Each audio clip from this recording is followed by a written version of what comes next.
First of all, Man. I just realized that my lights behind my setup are not on. Now those are on.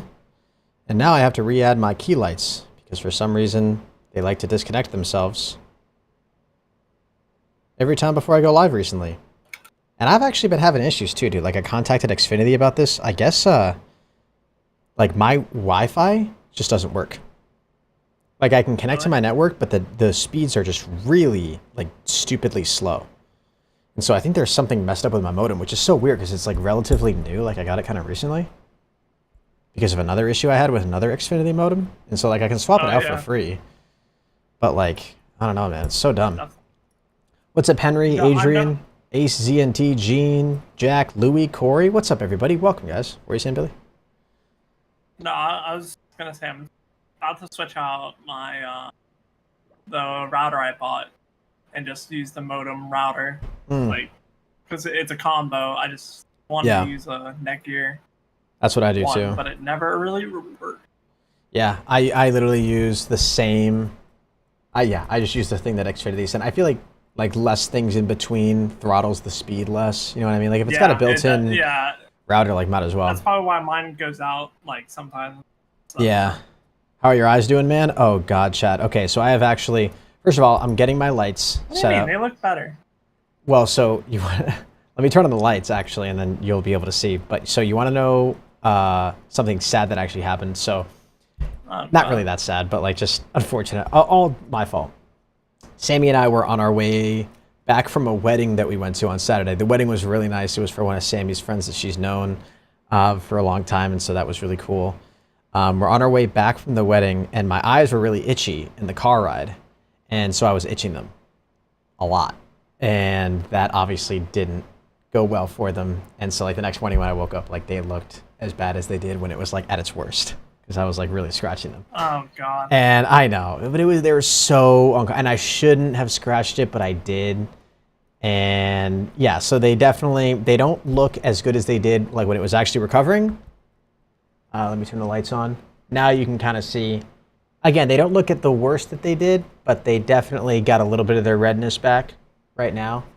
But it's whatever. Yeah. It is what it is. They've looked worse. They've looked worse, and they've also looked just a little bit better. Let me put my brightness on like 10, I think. Or I want to put my warmth at like maybe 4,000, maybe something like that. Let's do that. I can't not scratch it when something hurts. It's not that it hurts. It just got really itchy. You know what I mean? By the way, guys, sorry if you hear the AC on in the background. It's a little warm in here, so I need to have that on. I'm also launching the chat bots. So hello, regardless of whatever platform. Don't have to talk about it now, but did Andrew grow or fall? You're talking about Andrew Tate? You know what's funny? I talked with my dad about Andrew Tate today on the phone. Who? My dad has heard of... Okay. My dad has heard of Andrew Tate. Oh, and just didn't really know much about him. Imagine my dad was like, dude, big fan.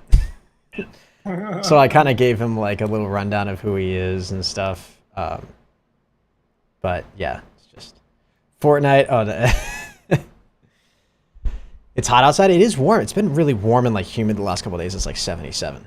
But chat, actually, I wanted to go live because Billy and I were kind of just sitting in Discord, basically talking about stuff that should be talked about on live stream. Honestly, like I should just be talking about this stuff live just because it's a fun, interesting topic. We lost like 2 hours of content, to be We honest. totally did, guys. We talked about stuff that we totally could have been talking about on stream, but we can kind of catch people up to date on what we were talking about. Basically, we're talking about editing styles on YouTube and what we enjoy versus what the meta is, like what people do in order to get like the most views, or what people think they have to do to get the most views, right? Like, so Billy and I'll just speak for myself. I get why Mr. Beast content does so well, and it is a really entertaining style of editing. But for me personally, when I watch Mr. Beast content, I get like mentally exhausted. Like it's good editing, but I don't really feel connected to the video necessarily. You know what I mean? Like, whereas when I watch a creator like, I know I'm not necessarily his demographic, but when I watch like somebody like Laserbeam, or like Billy had mentioned Jev's videos, or like videos that like aren't necessarily edited super quickly, but just have a really nice flow to them. It feels, you feel like you can connect more with the video. Mr. Beast pioneered the editing, sort of like what TikTok has done to our attention spans, right? Like, you ever notice how, like, when you're scrolling through TikTok, you can't just see a TikTok that's just somebody reading a story anymore. It's AI. It's like a text to speech reading a Reddit story, but then there's also like Minecraft parkour in the background, or Subway Surfers. Oh, I love the Minecraft parkour. Or when they're showing like you know, some funny movie clip or something, they can't just have the movie clip. They also have to have they also have to have gameplay going on in like the bottom half of the screen. Like, our attention spans are so shit that the people who are editing these videos even understand the fact that like they have to have like 17 things going on at once, because everyone now, if you're watching a video, you also have your phone out while you're watching the movie or while you're watching a TV show, right? Everyone has to be doing 17,000 different things at once because our attention span sucks so bad. And I don't know, for me personally, like, I agree my attention span has kind of gone to shit, but I don't really like that editing style. I only watch Mr. Beast if someone reacts to his videos. Like, there's no doubt his videos are good, right? Like, he definitely has an editing style that works, but I think the meta that he's pushing for, and this, like, everyone, like, that community on YouTube, and even me to an extent, they're pushing for this, like, absolute optimization of human engagement, where you rip out any possible moment where the viewer can get bored or feel like they want to click off, and it ruins your attention span and your ability to care about a story, or, you know what I mean? Like, is it like, there was a recent Mr. Beast tweet, and I kind of wanted to talk about it, actually, because this kind of pertains to what we're talking about. Mr. Beast put out a tweet, and it's interesting. Let me find it. Yeah, here's the tweet. I'm curious what would happen if I took everything we know about YouTube retention, storytelling, virality, and applied it to an animated movie or series. That's a great thought, right? Like, there's no doubt that Mr. Beast has found what really works for YouTube style content, but I think the reason it wouldn't work for movies or series is because it's impossible to maintain that attention span. It's actually not good to just maintain that attention span for longer than like 10 to 15 minutes. Like, that niche fits perfectly into the style of content that it creates, which is like YouTube videos. When you watch like a movie or a TV show, there needs to be like ups and downs and dull moments for you to digest, understand character development. Like, there needs, as much as like people may hate episodes that you know, are slow and feel dull, those need to exist. There's a point to them, though. Right. They need to, and well, you know, not even necessarily. Yeah, right. Yeah. They just, whether or not the directors meant for it, they end up serving a purpose, right? Like, they just, they give you, the viewer, the opportunity to kind of like digest what's going on and like really care about it's something. It allows you to develop an emotion and attachment to whatever you're watching, that, and what that requires is nothing that can be replaced other than time. You just need to give the viewer time to really digest what's going on. And you can't replace time or an understanding of content with some flashy edit or some quick readable thing that pops up on screen. Like, there just needs to be something, you know, emotional about it. You just need to feel like an attachment to it. So I don't know. And there was a lot of people that were, you know, sort of commenting on that same point. This guy responds, I wonder how much translates, because with YouTube, if something doesn't hook a viewer immediately, people click off a video. But with movies and TV shows, people will suffer through bad episodes or a slow intro just to get to the good stuff. Shit would be an awesome experiment. Mr. Beast goes, but why though? We shouldn't have to be tortured. This other guy goes, honestly, I probably wouldn't want to watch it. Movies and YouTube is very different. What does really well on YouTube is that overhyped stuff. And while that can work on a movie, it would mostly just be that. So no, thank you. Lol. Mr. Beast responds and goes, most movies just feel dragged out and boring to me. And like, I believe that's true. Like, he definitely just has an intent. Like, he's wired for YouTube content. Rewatching all of his videos, I bet. I'm sure he finds movies and TV shows boring, but there's a lot of people who obviously don't.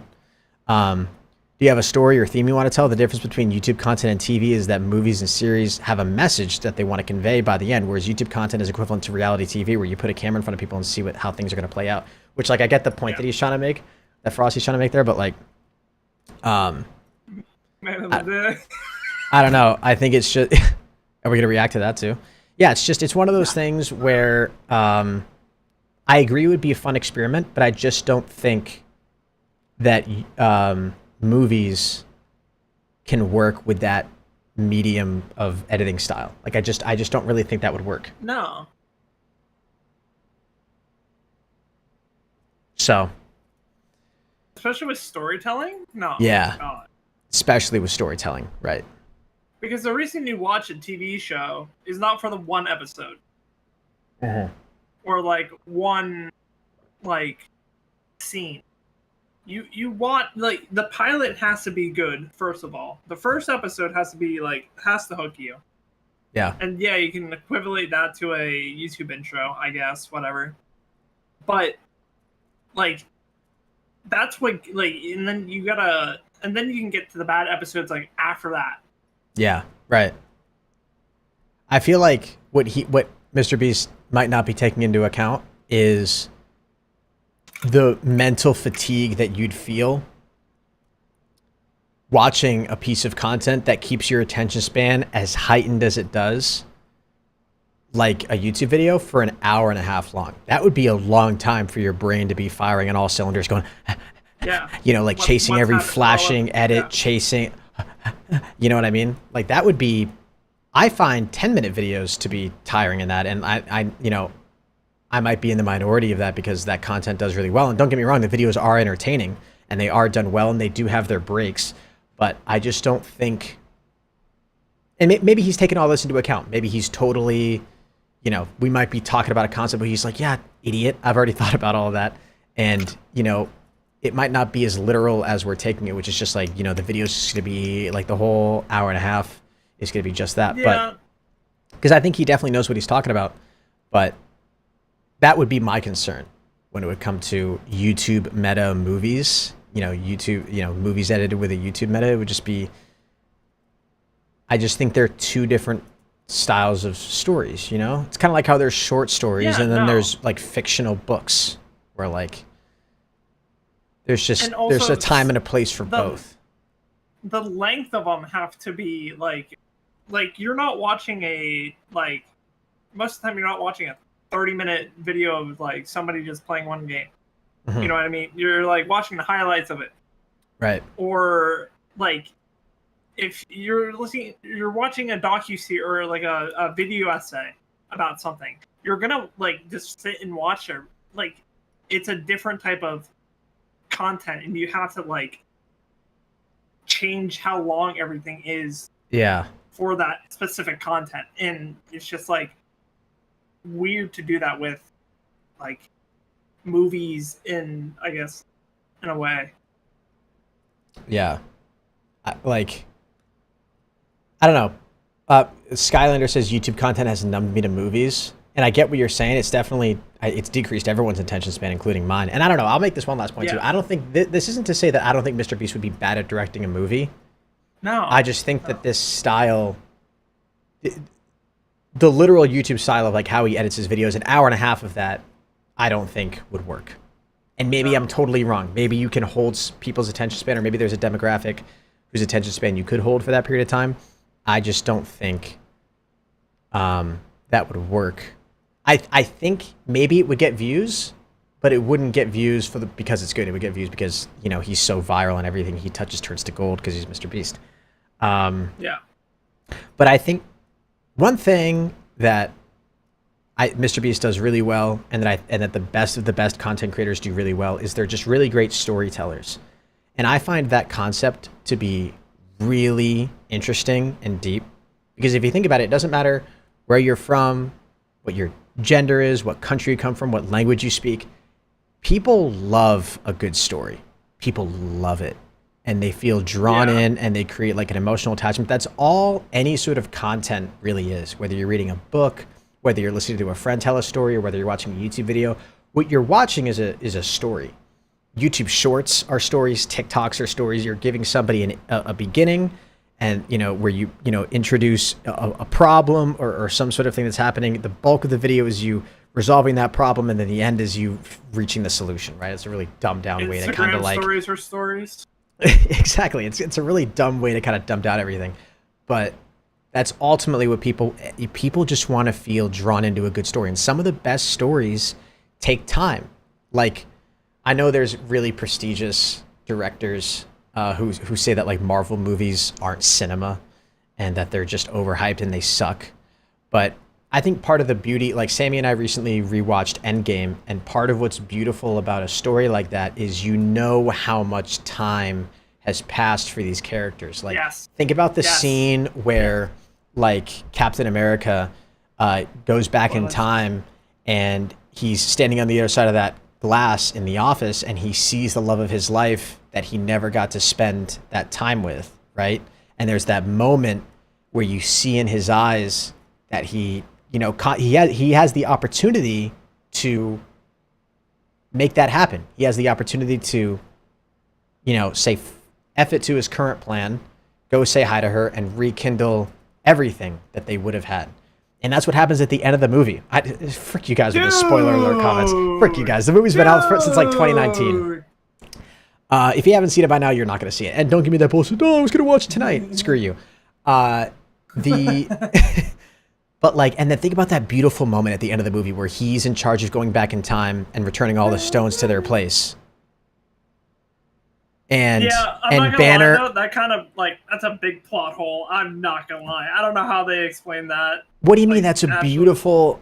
That's a beautiful. No, it is. No, it is. It is. Yeah. But like the whole they explained like the whole time travel like thing at the beginning whenever they were like first starting it, and then they like throw away the rules and he still is in the original timeline. Yeah. It just feels a little weird. That's just like I get what you're saying.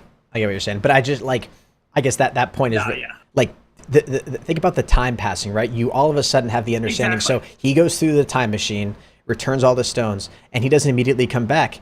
And Banner and Sam, who's standing there, Bucky knows. Bucky knows. Remember the camera pans to Bucky, and Bucky gives that smirk. Bucky knows. Bucky has a lurk. Yeah. He went back in time, and you get this. You immediately get the realization that Captain America went back in time, and he got to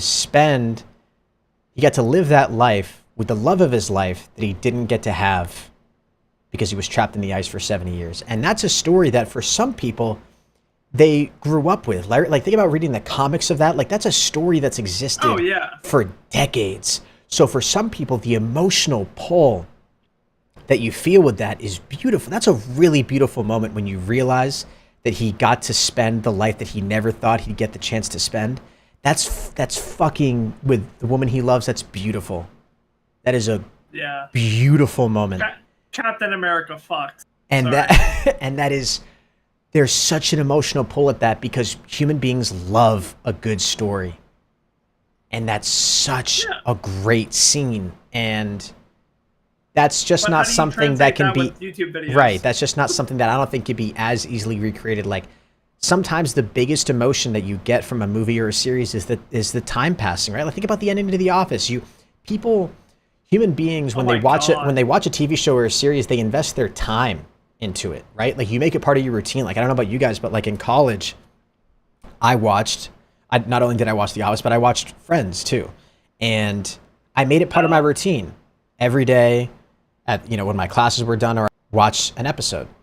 And I made that part of my routine. So when that came to an end, that was emotional. That was a real emotional moment.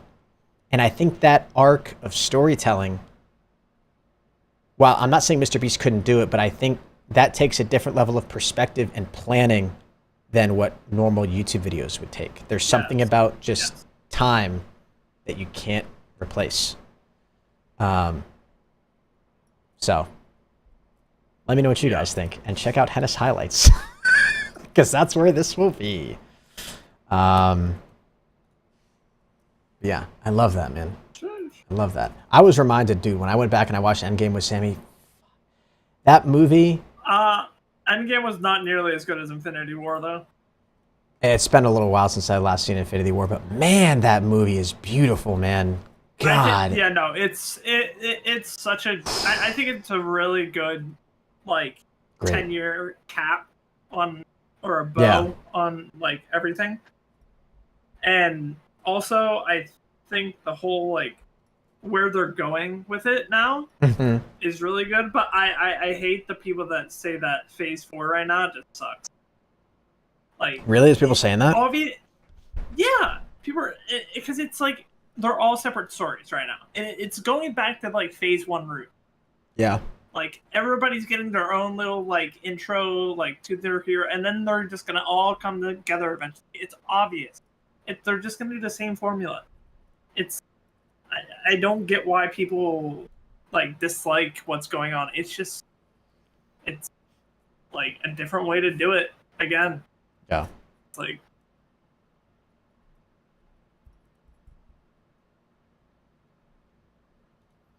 Yeah. Yeah. No. Think about No Way Home, dude. Some of those crosses of that's peak. storylines are beautiful, man. They really are. They're Yeah. beautiful. Dude, the moment they swing off the scaffolding and Yeah. all three together, and they're like they swing off each other, like literally. Yeah. That exact that was just, I tear up watching those, man. I really do. Those are and that's just nostalgia. yeah. That's fuel. nostalgia. That is pure nostalgia fuel. Yep. I agree. Really, truly beautiful. And that's just storytelling. That's all any entertainment really ever is it can be boiled down to you're telling a story, And no matter how long that or was short. 3 generations of Yep. storytelling too. 3 generations, I guess, kind of.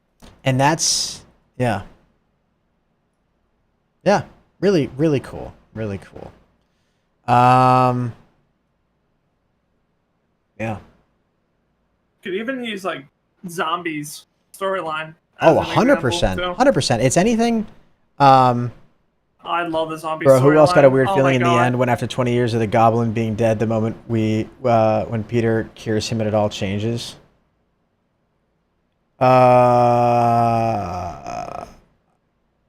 I don't Oh, know. because the cure didn't work or something.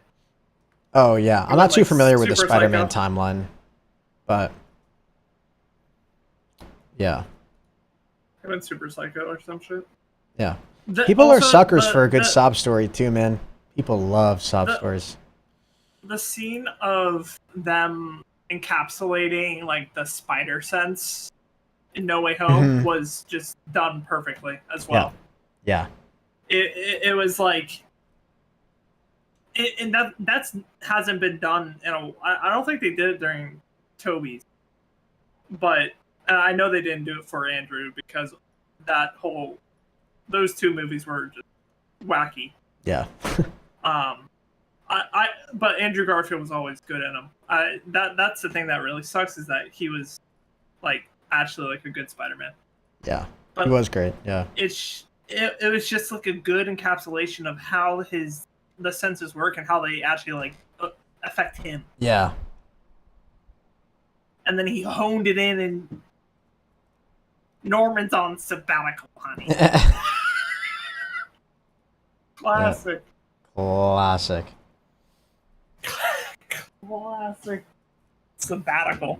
Ah, He would use that word too. That is such a Norman Osborn word. Sabbatical. Shut up. uh. William the Drip. Yeah, so I don't know. That's my only thoughts about the whole Mr. Beast editing style thing. So that all connects to the point that I was trying to make, chat, which is like, you know, I do want to get back into uploading videos, and I think the way I want to create content is not through that super meta editing style, but I think the best content on YouTube that I think I personally really enjoy watching, who I think has the best editing style, is Laserbeam. I think Laserbeam's editing style is perfect. It's like a Billy, you said it. It was like it's like a great medium of like between Mr. Beast editing and like just regular cut-com style stuff that was like really popular back in like 2014, 2015. Like, and he also just has a great personality that just carries the videos. But there's just something about creators like that that just feel genuine. Do you find yourself Yeah. taking tips when watching videos, like you're working while relaxing? No, only with gaming content. If I'm watching other videos, no, not really. Because funny enough, most of the content that I consume isn't like really edited. I watch podcast clips. I like watching like John Boy baseball videos. I like watching like stand-up comedy clips. So none of those really have any editing to it. But when I watch, you know, Mr. Beast video or any other like piece of gaming content, especially, I feel like I'm much more in tune. Like I'm much more aware of the editing choices. I'm like, oh, I have a guess why that was done, or oh, that made sense, Yeah. or oh, I see what they did there. Moments like that, just because I'm also like in it. Have you seen Muselk's editing? If so, what do you think about his? Muselk's editing. I haven't seen it like recently. Let's watch first little bit of his. Oh, that was sick! Now I gotta worry about getting in the zone. And oh my god, that was epic! That was sick!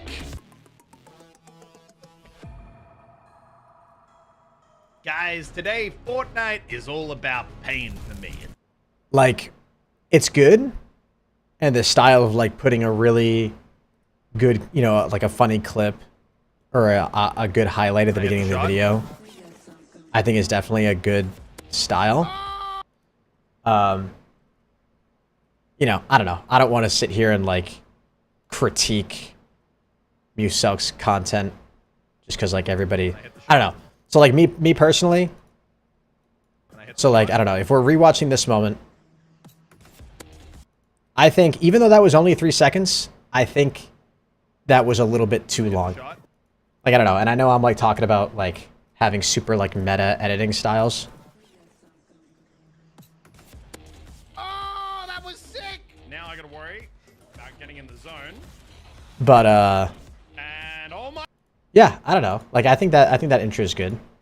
guys, today we are going on a grand Those remind me of Ali intros, to be honest. Yeah, right. tour of the world. Well, and Ali is not a bad person to be compared to at all. But No, but like, who has the no, sweatiest, just- most epicest gamers in the world? And who's got the stupidest? All right. I'm not too picky as long as I don't Most cringe. I videos usually do enjoy that. watching videos. Well, you know what I think? You know what I think really makes content, and I've talked about this before. It's really hard to. It's really hard to articulate this point or like give you guys a good example of it. But I think what really truly makes a successful content creator is a feeling of genuineness. And I've talked with Billiard about this before too. There's something about the way a creator behaves on camera. People can tell whether or not you're being an authentic version of yourself, whether or not you're having a good time and whether or not you're actually enjoying, you don't even necessarily have to be enjoying it, but whether or not you actually mean what you say, whether positive or negative. And I think a creator who does that really well is like somebody like Laserbeam. Like I know I used him as an example before, but like when you watch his videos, you really do get the feel that he's a guy who enjoys gaming and enjoys making videos and enjoys making people laugh and truly enjoys the funny moments. Like they feel real. They feel really real and true. And that's not something that can be quantified. You won't see a statistic for that in your YouTube analytics. And it's awkward because a lot of the times creators have this idea that they want their content to be super overhyped or you got to be really energetic. When I don't, in actuality, I don't really think that's what people want. What people really feel attached to and what people really enjoy watching, I think, is a creator who they feel is real. And that's hard. That could be hard or easy depending on the kind of person you are. I think it'll come easier for some people and harder for others. People just want somebody who doesn't come off as fake. And it's weird too because a lot of times you can just kind of tell the camera isn't rolling. Like somebody like think about somebody like XQC is a perfect example of somebody like this because not only is he like at the top of Twitch, but his stream isn't super polished, his videos aren't really edited, and he doesn't have the most perfect takes all the time. but he doesn't need to. That's not what content creation is. People don't watch YouTube videos or listen to somebody's opinion because they're looking for the right thought. They're looking for the perfect moral compass. They're just looking for somebody to give their genuine, authentic opinion. So even if your opinion sucks, people are going to like it more because they can oftentimes tell whether or not you mean what you're saying. Life isn't this like, you know, giant test where there's right and wrong answers necessarily. You know what I mean? Like, you just got to do what you feel is right. I know this is becoming like much more voodoo, like hippie talk than what I wanted it to be, but you know what I mean? Like that's people don't pay for other people to be right. Nobody wants to, you know what I mean? Like nobody's looking for that. People just want to feel like a real human connection is being made. Like they just want to feel like what you're saying you actually mean. And that same thing applies to content creation. As much as it applies to any form of entertainment, you know? That's why I like acting. Yeah. The best actors in the world are people who can really convince you that they mean what they say or what they're doing. That's the stuff that pulls at you the most, that just feels the realest. They're the best at hiding it, you know? Have you ever sat and watched an old VOD that did well, not because of luck, because you feel like you did a good job of keeping viewership? I don't know, though, just a tip. I think about that a lot. I think about how I used to behave in front of the camera and how different it is now. And I've always kind of chalked that up to not me being a worse content creator now, but just changing as a person. That's what's hardest about being a content creator is like, people expect you to stay the same. When oftentimes creators are going through a period of their life where they're changing a lot just based on their age and who they are. Like a lot of content creators started when they were a lot younger than they are now. And not only that, but through really formative years. You know what I mean? Like it's not like you're going from like 40 to 50 when like you already have an idea of who you are as a person. But like you're going from like high school age to like mid 20s or like college age to like 30-year-old. Like those are really formative years. Like that's a third of your life. That's Tim. You know, like that's crazy. And so of course you're going to grow and change. Like when viewers try to like gatekeep an old version of yourself and be like, oh, the old you was better, or blah, blah, blah. It's like, you shouldn't be the old version of yourself. You should, you know, still be changing a little bit. And that will push some people out and bring some new people in. Yep. But that's why it's always kind of beautiful, the idea of like growing with your audience. I've always kind of liked that, you know? You kind of grow with your fans. If you can find a group of people that are sort of similar age group to you, that, you know, sort of grow and change with similar interests that you do, that's really cool. You can have an audience grow and change interests just like you do. People change and that's okay. Yeah, people like to gatekeep because people want things to stay the same. Change is scary. You know, people don't want change. Nobody wants change.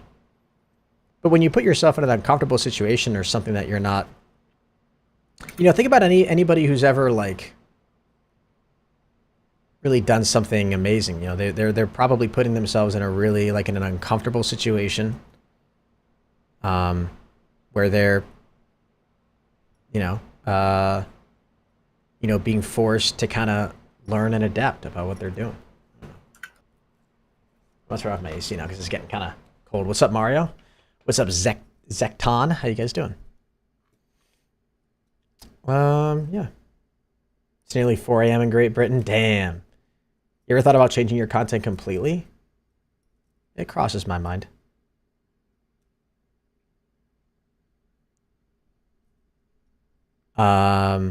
If I didn't do gaming, I don't really know what I would do. Maybe this. But this feels very unstructured. And I feel like I'm not good at this yet. I'm not good enough at this yet for me to be proud of it. Like I'm getting there and I learn a lot about myself when I create content like this and then I watch it back and I'm like, oh, I over-explained there, or I didn't say everything I wanted to in this clip.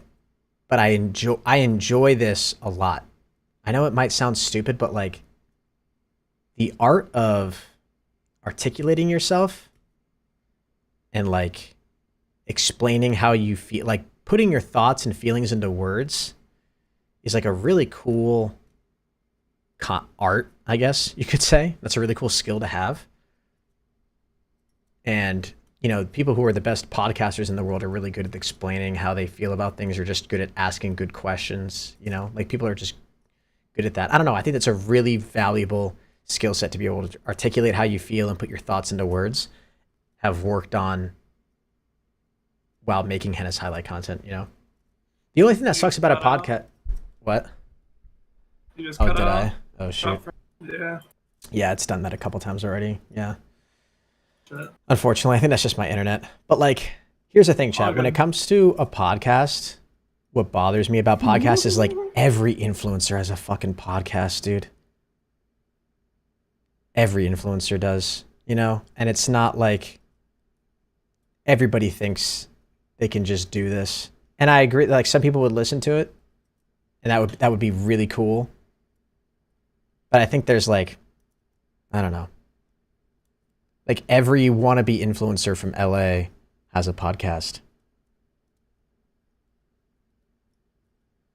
And I don't know. Maybe that mentality is holding me back. It's like, fuck it, I should just do it anyway. Because I know I know that's not a good excuse. But I don't know. I think I would just feel guilty because I'd create a podcast and, like, it would have to be structured and scheduled, and I have no idea what I would do. I have no idea what I would do. What would College Henry say to you right now?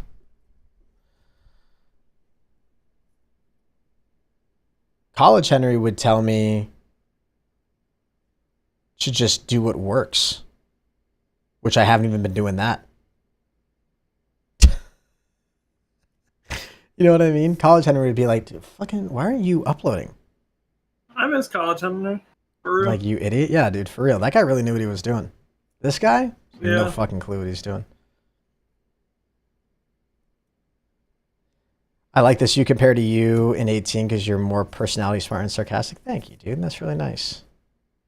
All the struggles he went through. All the struggles that College Henry went through. College Henry had hunger. Yeah. Well, I mean, that kind of connects back to what I was saying before. I'm in a different place now.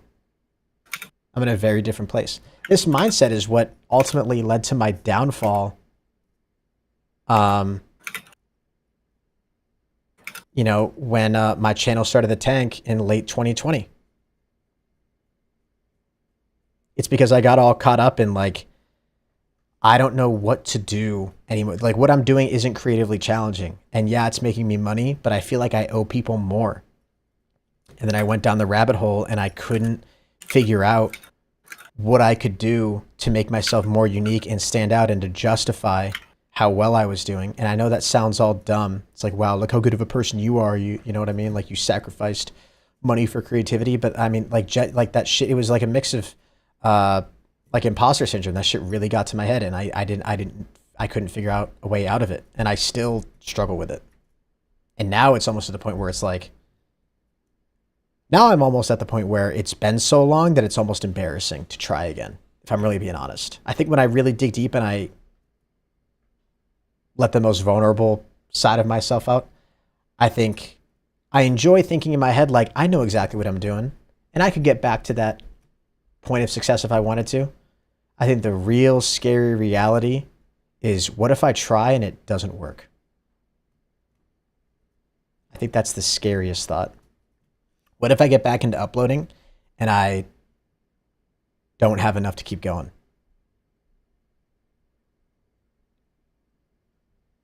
And it's one of those, that's, you know, it's one of those things, like, you never know if you don't try, right? But I never used to consider myself to be the kind of guy that was, like, scared of failure. But I think that shit, it's a mix of, like, it's a mix of, like, oh, dude, you've already reached 1 million subscribers. Like, what if you try to really push and make it now and it doesn't work? That means you were only successful because you got in early. You never actually figured it out. That would be a sucky realization. That would kind of suck, you know? But yeah, you never know unless you try. And I'm not stopping. This isn't me saying I'm giving up, by the way. I'm being really honest with you guys about what goes on in my head. College Henry had chat confusing him about the necessity of a perk on McDonald's stream. Oh, dude. College Henry was definitely a little more gullible than I'm still gullible now. Just be fearless and be yourself, you know, just stay humble and motivated. Yeah. I mean, that's definitely, what's up, Trin? That's the, yeah. That's what I should do, right? I'm just saying that's hard. It's hard. It's one of those things where, like people used to ask me like, hey, why aren't you trying to be a Fortnite pro player? You know, like, why don't you try to be better at the game? Wouldn't that help improve your content? And then you could compete in competitive tournaments and that would help you your reach and blah, blah, blah. And I get that argument. And the argument that I used to make against that is I never wanted to be a pro player, right? I never wanted to be somebody that people looked up to be the best in the game. That wasn't what I cared about. What I cared about was making entertaining content, making people laugh, and having a successful YouTube channel. That's what I cared about. That's what I wanted. And I just completely fucking lost my train of thought.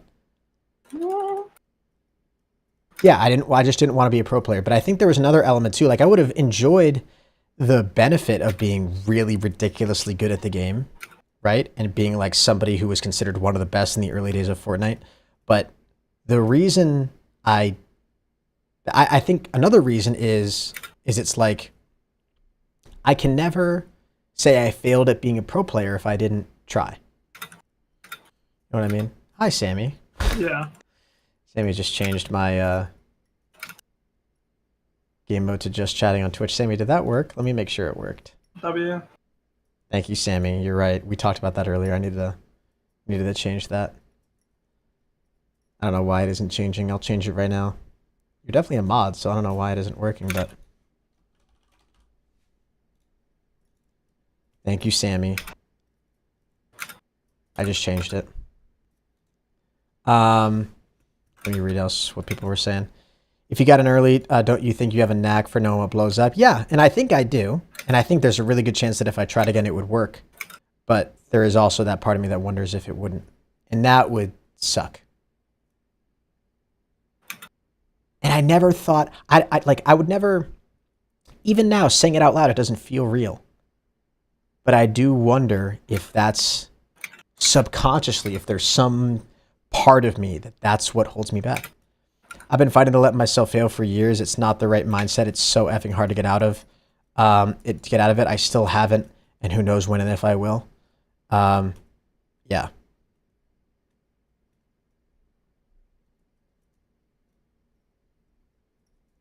What's the quote? He who has never failed has made nothing. Or what's the quote? Something like that. The people who are the best at what they do failed over and over and over again. And I've failed, you know, but it's just, this would be a big one. Let me go back up and read. I didn't watch the KSI event, no. He won though, right? Him and Deji both won. If you're thinking of changing it up a bit by adding another game to play, which one would you consider? I don't think it's necessarily another game that I need to play. Like, I can find all the motivation I need in any game. It's just the content part of it. You know? It's just the content part of it. That's what matters. I'm just trying to send max motivation. Sorry if it came off weird. No, not at all, AYJ. I just enjoy... Listen, I think there's something nice about being vulnerable. I don't know. Like, I talk all the time about, like, wanting to feel like there's a real connection. Or, I don't know, just not even that, because I feel like that sounds manipulative and weird. But I just, like, I want to... I feel like the whole point of this is just to be honest with you guys. It doesn't do me or you guys any good if I sit up here and I'm not honest with you about what goes on in my head about stuff. I just feel like that makes the conversation more interesting. Like, that's genuinely where I'm at. It's just like we're all on the same level. You know what I mean? That's just... I 100% know how you're feeling. I could write an essay on how scared I am of failing if I weren't too terrified of effing it up and then never finish it. We all go through this. Yeah. Honestly, dude, just do what makes you feel right, you know? Just be yourself and don't listen to others. Don't let it bring you down. Yeah. And that's hard too. I definitely let abstract thoughts and ideas dictate how I feel about things. Like, I get mad. I don't necessarily get mad at people, but I get mad at concepts or like ideas of people. Does that make sense? Like, I get mad at stereotypes of individuals and not actual individuals oftentimes. But oftentimes those stereotypes and what I get mad at stem from individuals, but I don't know. Life is unfair. You got to fight and grind for the stuff. 70% of the stuff doesn't work. Yeah. Was it hard being completely family friendly in the 2018, 2019 days? No, I was family friendly before that too. So that's just what I did. That was just all I knew. It didn't matter. I wouldn't say it was hard. Don't be afraid of failing. Be scared of not wanting to try. Henry, you need to go to the gym, bro. You fail at the gym every day. Makes you feel okay when you fail at stuff. Wait, what are you saying? An analogy, or are you saying I'm skinny as fuck and I need to get to the gym? Get to the gym, dumbass. You're the most important person in the world. You can do this. Thank you, Damon. Definitely not the most important person in the world. I don't know if anybody should be. Do you mean anyone who has ever made a mistake has never tried anything new? Yeah. He who has never made a mistake has never made anything. Something like that. Dorkiest, yeah. That quote you just mentioned is Einstein quote. I know because my pre-algebra posted in the classroom. Yeah, something about the light bulb, right? It's like when he failed 1,000 times on how to make or no, that was Edison. That wasn't Einstein. He's like, I didn't fail. It's like I didn't fail 1,000 times. I found 1,000 different ways how not to make a light bulb. That's a winner mentality right there. You know, bro, it's an analogy. Okay. People's life change as well and stuff. It keeps the people throughout your whole career. Got to stay with and keep up the gaining with new friends. Yeah. I think the more I stop and I think about the ideas and the thoughts in my head that hold me back, I realize how toxic they are. It really is. I used to make the argument, and I still think this is true. Part of the beauty and what I love about YouTube is you are your own, there's really no one else to blame but yourself if you fail. And like that can be a really toxic, terrible mindset. But at the same time, there's a lot of truth to it. Like, part of the beauty of YouTube is you don't have a boss. There's nobody telling you when to upload content, when to create content, what sort of content to make. You just create for the sake of creating. And people either like it or they don't. And you learn along the way. And if you mess up, the only thing that really messed up was you. Right? And whether or not you want to call it messed up or not, or you just didn't enjoy it, or it just wasn't your thing, or whatever. But that's usually, like, the only thing stopping you from being successful on YouTube is yourself. You just, it's a really beautiful, purely merit-based job where the only boss that you really have is your algorithm. That's the only, and the algorithm isn't even really this abstract idea. The algorithm is people. And I think a lot of creators miss that. You're not creating content for an algorithm. You're creating content for people. There's somebody else on the other end of what you're creating. And I think a lot of creators just aren't self-aware enough to really sit and watch their own content and think, would somebody actually enjoy watching this? Like, that's really the question you've got to ask yourself. Would somebody, really all you got to do is just ask yourself, would you sit and watch this piece of content? And if the answer is no, then you're making the wrong stuff. You've got to be creating stuff that you enjoy. It's, yeah, you got to be okay with that. But I realize that I have a lot of toxic thoughts that bounce around in my head, and I don't know if they come from, I don't know if they come from the way I was raised or quotes that I've heard that I think are toxic over the years. But toxic mentalities like, oh, I don't want to start a podcast because tons of other people have created the podcast, so why would mine be any different? That's a fucking shitty excuse. It really is. That's a really terrible excuse to not try something. If everybody who had ever had a thought or an idea thought to themselves, oh, if this has already been done, then I shouldn't try it. If everybody stopped there, we would live in a really not great world.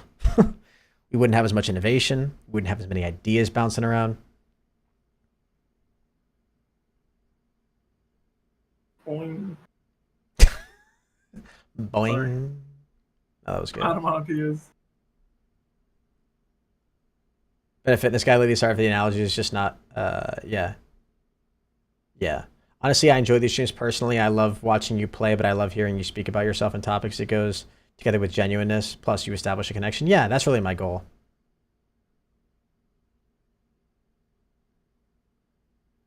That's my goal. That's really that's when I think in my head of like what's the content creator that I want to be. Who do I want to be considered? Who do I want to be seen as? At the end of the day, all any content creator should really want is to be somebody that other people can feel like they have a connection with. Think about any celebrities that you guys look up to the most, or anybody who you admire. There's probably something about them that you like. And I'm not saying I want to become like a role model or an idol necessarily. I'm just talking about like, those are the people that matter the most to you because you feel like you have the most connection with them. People are naturally attracted to people that are vulnerable, I think, too. Just because that person will feel trustworthy. If somebody lets their guard down to you, it's sort of like a kind of a bittersweet, not a bittersweet moment, but it's a nice moment because that person is sort of letting you know that they trust you, you know, and also that they're trustworthy. This made me think of, this is a really edgy, inappropriate joke, but it's from a comedian named Mark Normand. And I won't do it justice, but he has a bit where he talks about racist people. And he says that if somebody's racist in front of you, it's a bittersweet moment. Because it's like, if somebody says something really racist in front of you, you'd be like, oh, wow, you know, that's really messed up that you just said that, but oh, I didn't realize we were that close. You know, like they must have trusted you enough to say that to you because they know that's not an okay thing to say. I don't know, that what we were talking about just made me think of that joke. But that's a really funny joke. That's a really great joke. It's like someone being racist is a bittersweet moment because you're like, oh wow, I didn't realize we were that close. I didn't realize I meant that much to you. That's funny. Yeah. That's a good joke. Yeah, I don't know. There's so many people watching you right now. They're all here to support you. You're not even playing a game. This is almost like a podcast. You just need to plan one out. If I'm being honest though, I don't think I even want the formality of a podcast necessarily. I like this medium better, where I just go live and I just talk to you guys. I feel like this is more genuine than a podcast because I'm live and I get to feed off of what you guys are telling me and the opinions that you guys give. And we get to have more of a conversation. A podcast isn't a conversation. It's just one person talking and the other guests listening. But like if I do this live, I get to interact with a live audience. That's kind of nice. I think that's better.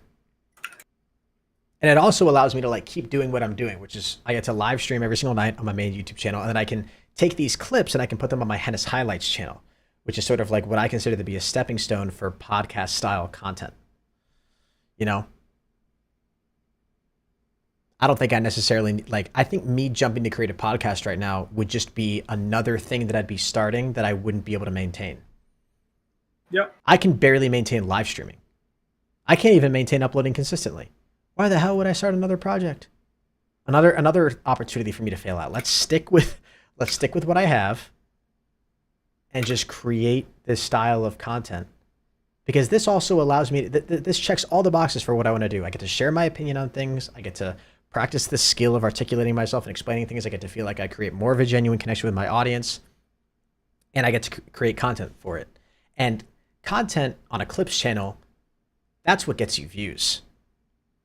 Nobody's going to stop. You know, if I'm just starting a podcast, there's going to be much fewer people who don't know me who are going to stop and like they're going to see an hour-long podcast and listen to that shit. Nobody's going to I can do that. But they will listen to a 4 or 5 minute long clip of me talking about something. And that'll be just long enough to reel them in and hopefully get them like, and if they care, they care. True.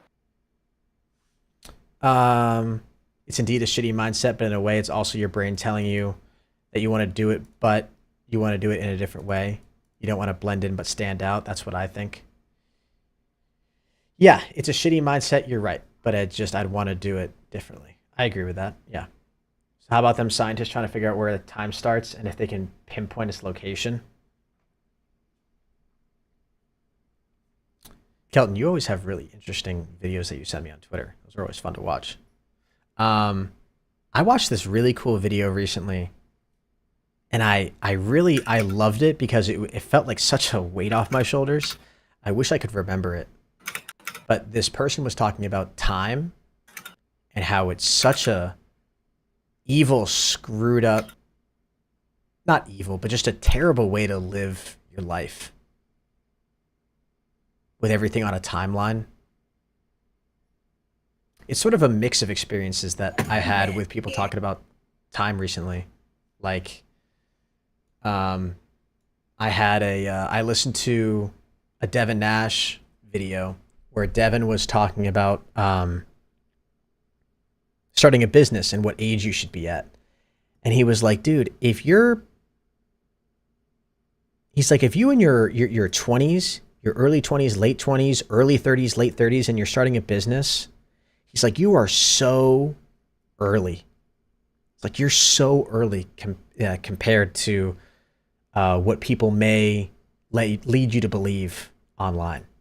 Everybody on Twitter and everybody on social media has created $1 million brand or company by the time they're 24. And that's the bar where you feel like you have to meet. And it oftentimes, he was sort of sharing examples. It's like, I know wildly successful people that started businesses when they were 45. He's like, some of that stuff just takes time. He's like, don't stress yourself out this young thinking that you're behind the curve or something. And there was that video that I watched. And then there was this TikTok that I watched too, which is just talking about how time is just this really, I don't know, it's all this abstract thinking and stuff, but it was a cool thought experiment to put yourself through, and just sort of like time really like a lot of my stress really stems from time. A big chunk of what stresses me out throughout the day is time. Running out of time. When do I have to go do this? How much more time do I have left? What time is it right now? Blah, blah, blah, blah, And time's important. It's how we get things done. It's how we're productive. It's how we stay organized as a society, right? But it can be really stressful too. It can cause a lot of stress. I'm not saying there shouldn't be time. I'm just saying that I think people think about time in different ways. They think about time in terms of, I only have 20 minutes to get this done. There's like that time, and that's not enough time. And people think about time as like, oh my God, I'm going to die one day. I've got to maximize my youth while I still have it. I can't let my youth escape me. I don't know.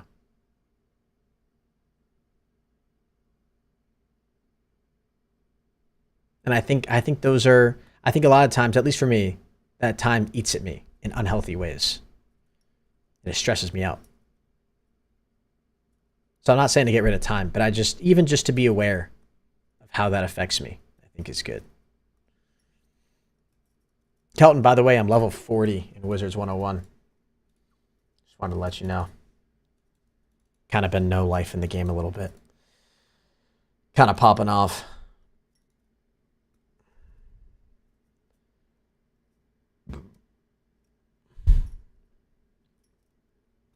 Nice. Heck yeah. Heck yeah. Dude, after the tips you gave me, I've been like winning everything. Lost a single fight.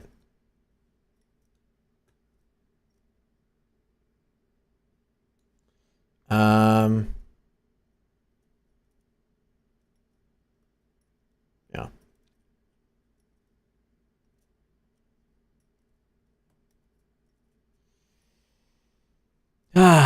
Chad, you guys want to talk about, anybody have any opinions on the Frosty Nade Shot 100 Thieves drama that happened today?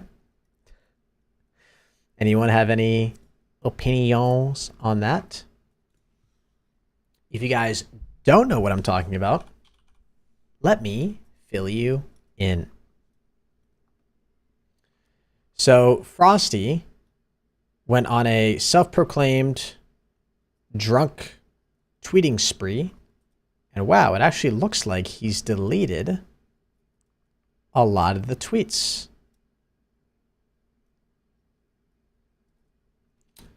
So that kind of stinks. We don't really have, hold on. Let's go to Dexerto because I think they'll have an article about it. Yeah, as you can see, they've been tweeting out clips like crazy. Oh my God. Where's the...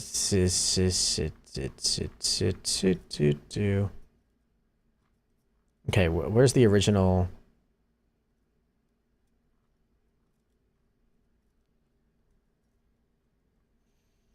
Was it earlier than this? Did it start? Oh, here we go. Here we go. What's up, Fresh? Nade Shot responds to Frosty's 100 Thieves predatory accusations.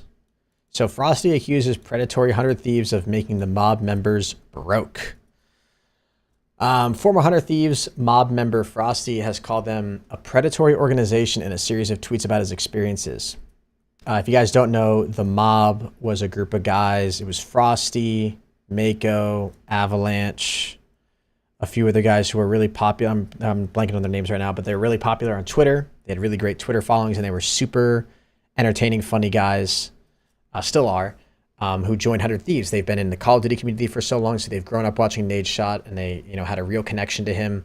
And Nade Shot knew of them, obviously, and offered them a spot on 100 Thieves, which, of course, is the organization that Nade Shot owned and founded.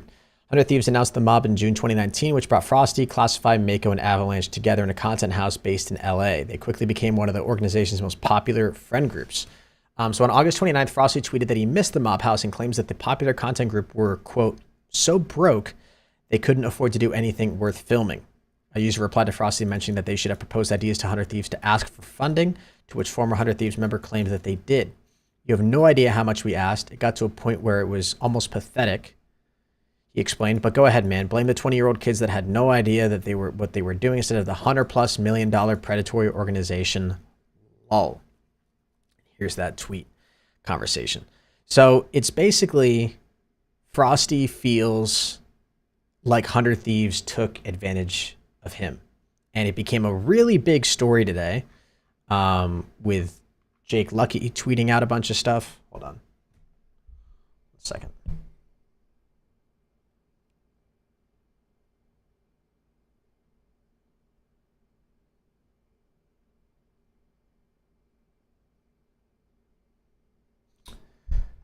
With Jake Lucky Sucky tweeting out a bunch of stuff. Let me go to his Twitter.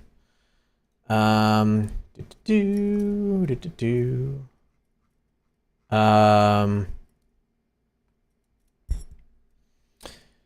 he put out here's a bunch of the screenshots.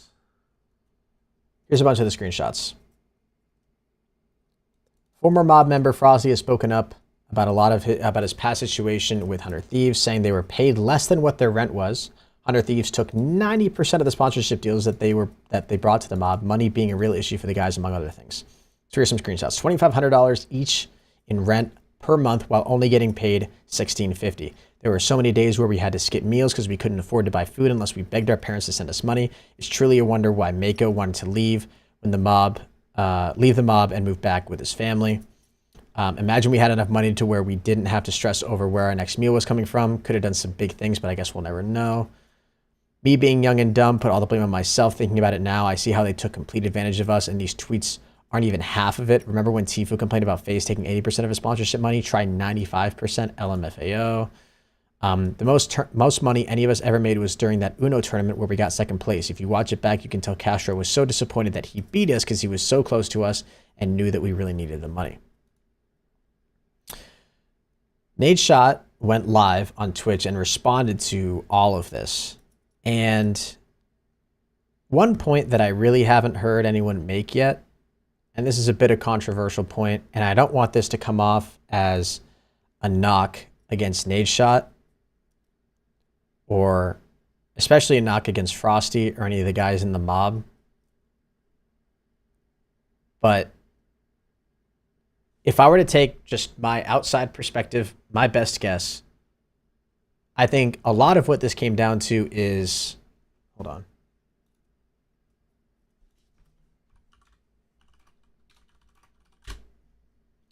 A lot of what this came down to is just the fact that the mob, again, I really don't want this to come off the wrong way, but I don't think the mob was worth more than what they were paying them. I think really what Frosty's describing here is a situation in which they were brought into an organization, they were paid a fixed amount of money, and they were supposed to be creating content, and they didn't. I guess they didn't create as much content as they should have. One of the other issues that Jake doesn't outline here, but that we come to find out, is I guess their internet at their house sucked, and only one person could stream on it at a time, and it would go in and out a lot, and the internet line was really inconsistent, which stunk. So I guess they couldn't be making as much content as they had, but like, how much was the mob really worth to an organization? I think people have this like misconception about content creation and about these orgs that like once you join an org like this, you make like life-changing money, or that if you're a content creator, you're just a freaking gajillionaire. You just make all the money in the world. And that's not really that true. How much was the mob really worth? I don't know. To say if we're talking about a hypothetical here, if they weren't really streaming, if they weren't making content, and I'm not saying they're just this, but if it was just a group of guys who were funny on Twitter, is that worth $16.50 a month? Or I think they were getting paid $2,500. I think he made the $16.50 point here because that's how much they had after taxes. I think Nadeshot clarified they were actually paid $2,500, but obviously some of that's going to get taken away to taxes. I think that's the point. It's like, I don't really think they were worth more than that. And as a team, you can't really you got to get your return on investment somehow, right? Like 100 Thieves is investing in these guys, and they've got to be getting their money back somehow. And so if these guys aren't worth more, then they're not going to get paid more. And so it just ends up being this sucky situation where they're living in LA, where the cost of living is really high, and they might not have as much experience when it comes to content creation. And the ways in which a lot of these brands and 100 Thieves and the mob is going to make money is by creating content, right? Like they're not going to be making money off of like funny tweets or whatever, right? So I don't know. Again, it's not a situation where I'm like knocking Frosty or the mob or anything. I just think it was a situation where like they're really funny and they're great at what they do, but I just don't think what they do was worth it enough for 100 Thieves to pay them more. And then what that left them with was just this unfortunate situation where the mob felt like they were being taken advantage of, when in actuality they just weren't creating enough value for themselves to be worth getting paid more. Too true. I mean, for content from the mob, it was like a video a month or something, but I don't think the analytics really backed that. That's just the way I kind of took this whole story. And as this story developed, and as Frosty was talking about stuff on Twitter, a lot of the Twitter community seemed to be against him and is siding with Nadeshot. And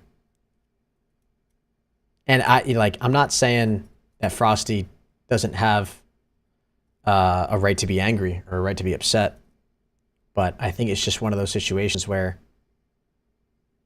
they weren't making the org any money. There wasn't enough brand recognition.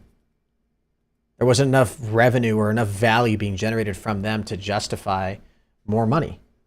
There are so many examples of orgs who pay creators or who pay their members way more money than what they're worth, and then those orgs fall apart. That happened to so many orgs because orgs want to say they can pay creators a ton of money, just to like pat themselves on the back to look really cool, but also to be able to get really crazy big people. But then what happens is you never get your return on money. Like you'll get an org that will get a ton of investment money from like venture capitalists, and then the money is given to people who don't really have an idea of business. And what happens is they start giving salaries to members or creators on their team who just aren't worth that money. And then the money starts to go away faster than it's coming in, and then the business falls apart. That happened to a lot of teams, especially in esports. just because it wasn't managed well. And I'm sure Nate Shot's well aware of that. And it's just one of those unfortunate situations to be in. Obviously, a lot of behind the scenes stuff that happened, but yeah, I totally agree. Right. And this is all to say that I have no idea what the intricacies of the relationship between the mob and Nate Shot were. But as an outsider who listened to a bit of Frosty's stream today, who listened to Nate Shot's response, and who also, like, I don't know, Nate Shot comes off to me as a pretty genuine guy. I think he means what he says. I think he means well. And he's a guy who's not just a business guy, but he was in the content creation space for a long time. Like, he knows what it means to be a player and a content creator. And he just doesn't strike me as the kind of guy that would fuck others over. That doesn't pass my bullshit test. I just feel like he's not that guy.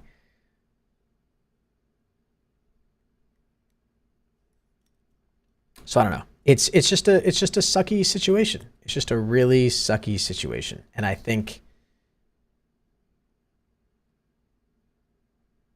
just don't think, my summary is I just don't think they were worth more than that. I think 1650 was fine.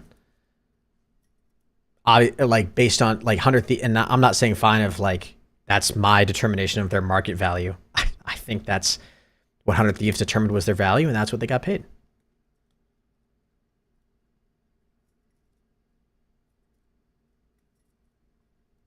That's a funny response. They weren't kidding about the thieves part. Yeah.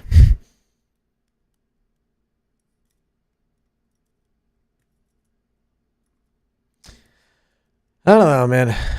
I don't know.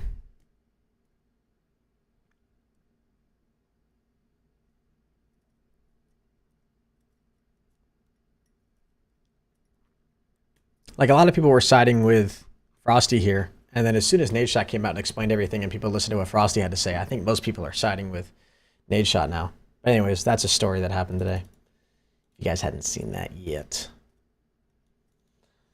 So that's an interesting story. Nadeshot's trending right now. We can see some of the clips. This Frosty Nade drama making me want to stop traveling and get a content house with the boys just to show the output that we can have. Frosty trying to prove there's no cheaper places than 10K rent in LA living near Nate's house. Okay. And they decided that they wanted to live. Zillow listings. All of LA. 4 bedrooms. Like, the options in question, bro. 2,000 square feet. Like, 8K. This is an apartment. These are apartments for $6 grand almost. So I guess they're just making fun of the point that there were plenty of options available. I don't know. Well, yeah, so the argument can be made, hey, well, then move somewhere else. And people were saying that, but then Frosty was saying by their contract, they were required to live. Part of what makes that story, part of what makes that point important, and I didn't mention this, is they were required to live 10 to 15 minutes from the 100 Thieves compound. They were required to live in that area. And I guess that was an expensive area because they wanted them close for content. And so because of that, they were forced to only choose homes in an area that were, expensive.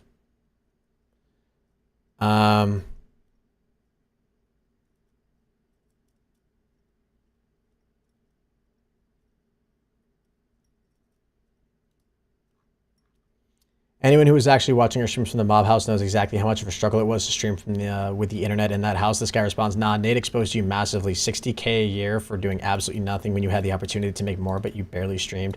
You took a huge L.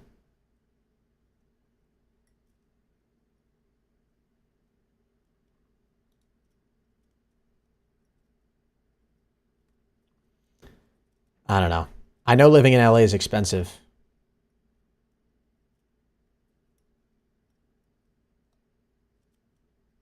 But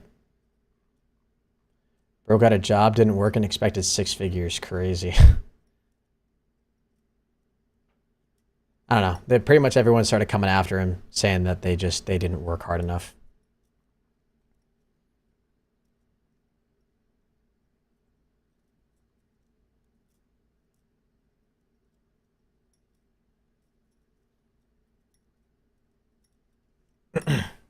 I ain't signing a contract that doesn't guarantee I will be housed. Yeah, well, here's the thing, and I totally sympathize with this too. Frosty and the mob, those are guys who have been fans of Nadeshot for years, right? Like they've been following Nadeshot forever. They've been such a fan of the Call of Duty community, and they really badly, like, it's kind of like when your idol comes to you and offers you anything, you just take it because it's such a freaking cool, awesome opportunity. Like, dude, if YouTube approached me right now and was like, hey, Hennis, we'll pay you 10 grand a year to stream 300 hours a month, I'd be like, yes, I'll do it. I'll do it. Just because I would like the prestige of having a YouTube contract. Yes, YouTube, please. I do it. So I get where he's coming from with that point. I get where he's coming from. And $2,500 a month, $2,500 a month split between 4 guys to live, I think seems reasonable. If that's what you're told on the cover, you know, that seems like a totally reasonable thing to agree to.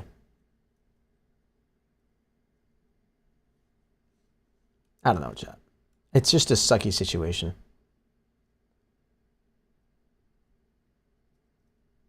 Henry, you barely do 50 a month? What do you mean? What's up, Jessica?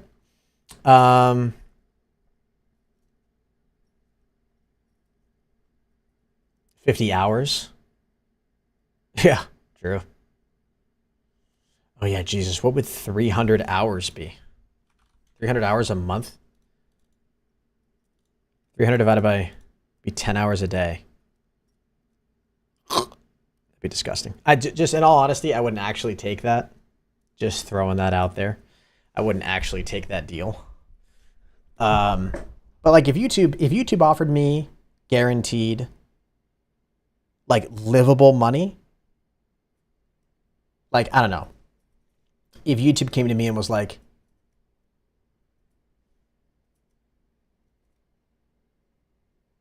I don't know, would I take it for 50K a year? I don't know. It'd be nice to have that guaranteed money, but at the same time, 10 hours a day is a lot. That's a lot. I don't think YouTube also wouldn't ever do a contract like that just because they don't do contracts like that. Twitch would, maybe, would require you to stream that much under some contracts, but YouTube wouldn't. So you're saying you don't make livable money? I'm confused. No. But just to have, like, because working, I'd be forced to stream for 10 hours a day, every day for a year. So it would have to be, I would have to be making livable money just off of that, is what I'm saying. Like that all by itself would have to be livable money because I'd have less time to do everything else. I don't think I would take that, to be honest. 50K, I'd have to be 300 hours a month. We're talking about purely hypotheticals here, but if YouTube forced me to stream 10 hours a day, that's a long time to be streaming and making content. I'd expect at least 6 figures doing that. And I don't think that's an unreasonable ask per that request. What about 0% commission at 6 hours a day, but guarantee they would push your content a lot? So pay me nothing, stream 6 hours a day, but I'm guaranteed to have the content be pushed. How hard of a push are we talking? Because that could be nice. What does it have to be 6 hours of streaming a day, or could it just be 6 hours of working? I could do 6. I don't think I work 6 hours a day. There's no way I work 6 hours a day. But I stream at least 2 hours a day, right? And then I spend time editing stuff or like working on YouTube stuff like behind the scenes.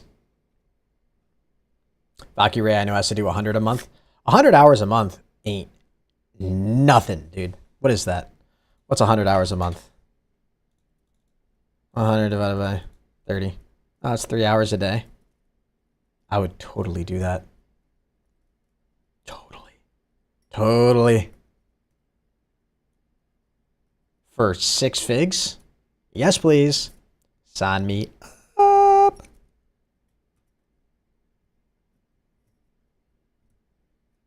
Sweetening the hypothetical deals here. Okay, so let's say, I mean, I would also take, just hypothetically speaking, I would also love a 7-figure deal where I stream 50 hours a month. I would love that. I would sign that. You know, actually, but let me think. Yes, I would. I think I would agree to that.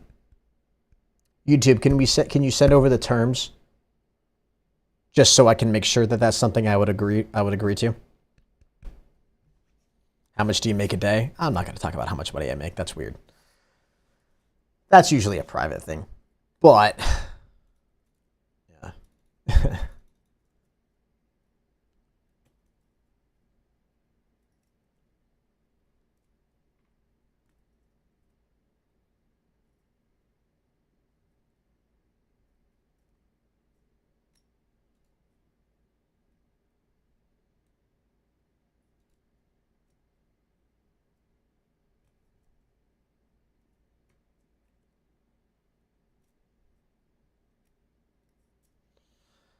So hypothetically, would you take height off and add to your wang, or take wang off and add to your height? Yeah, I would just take the 2 inches that I got left and I'd put it on my height for sure.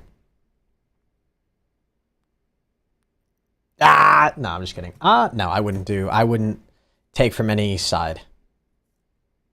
I am content with both. It is what it is, right?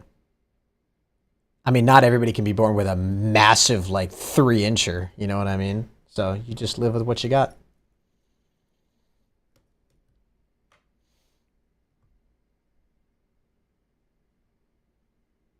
Do you still play with Kenny? No, not too much anymore. He streams consistently on Twitch, playing a lot of GTA, doing a lot of that. Chat, maybe we should just be reacting to content now, huh? Huh? Twitch needs to do something about these pre-roll ads, man. I'm telling you, it's bad. It's bad. Nice Nerf gun in the back. Can you show stream? It's not powered because I don't have any D batteries for it. But it's pretty cool. I've shown it on stream before. Who do you mostly play with? I usually just play solo, to be honest. I usually just play solo.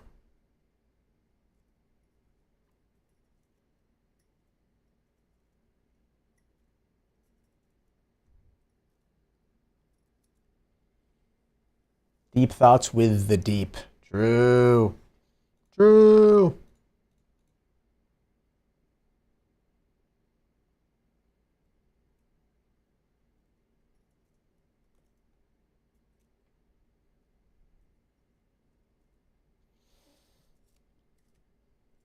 Any truers? What do you guys want to talk about? Ask me anything. Let's do a little AMA with Pro Hennis. You should go back to BO3 streams. I loved those streams back then. I do want to be doing more of those.